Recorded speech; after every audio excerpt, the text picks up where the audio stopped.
had a lot going on, more than I could actually handle. Our firm was actually growing exponentially in 2010, but the problems were also growing exponentially because I had let some people into the culture that didn't fit the culture. Like, we just didn't share values. We had someone who was brilliant at sales, but had a philosophy of, to make an omelet, you have to break a few eggs. And what that's translated to means, hey, if we ruin a few relationships along the way, then so be it. But I'm all about quality over quantity, and relationships to me are the greatest asset that there is, so we were in constant conflict.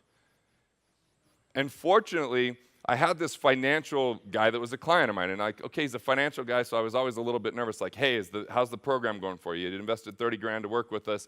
I was like, are you happy with it? He goes, totally. He goes, as a matter of fact, I'm going to introduce you to someone that made a huge difference in my life. Now, this financial guy had a multi-million dollar project that went south, and he also hadn't filed taxes for a long time, so he hired a consultant by the name of Norm Westervelt.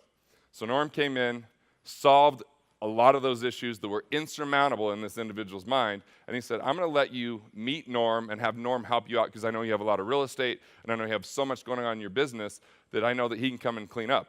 So we had a strategic business forum. It was a 2-day workshop. At the time, we were calling it a quarterly quantum. Norm showed up. It was overfilled. We were only supposed to have 30 people. There was about 50 people in the room, and I was leading it. So it was a little bit chaotic. So I didn't really know who was sitting in the room, but fortunately, he says, hey, we should talk. We got on the phone, and he was lent to me basically by this other person who had him in a contract. He solved a whole bunch of the real estate things that were chaotic and a few business things for me.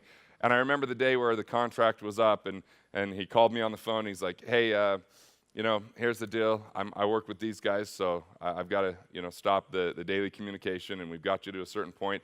And my wife was watching me, and I went white as a ghost, just like, no, this is my lifeline is gone, This sucks. And as soon as that contract was up, he called me, he says, do you think I could help out any of your clients? I said, hey, you could help me out. Why don't you come out here? I'm going to send you one sheet of paper. It's going to show you what the values I'm looking for and the overall what I'm looking for as a COO. I sent it to him within, I think, 48 hours. He came from Alabama, was sitting in my office in Salt Lake City, and I hired him as my COO. 6 months later, promoted him to CEO because he chopped down so many of the trees that were hard for us to see clearly about the vision and cleaned so many things up. I was like, great, now I get what it means to work on my business and to have a lot of the noise go away and be able to leverage my biggest skills and give up those 3 things that weren't serving me enough to embrace 3 things that I wasn't doing enough of. I mean, we had Killing Sacred Cows hit the New York Times, and I had no books in the works. Just so you know, having Norm in my life, I right now have What Would the Rockefellers Do that came out this year.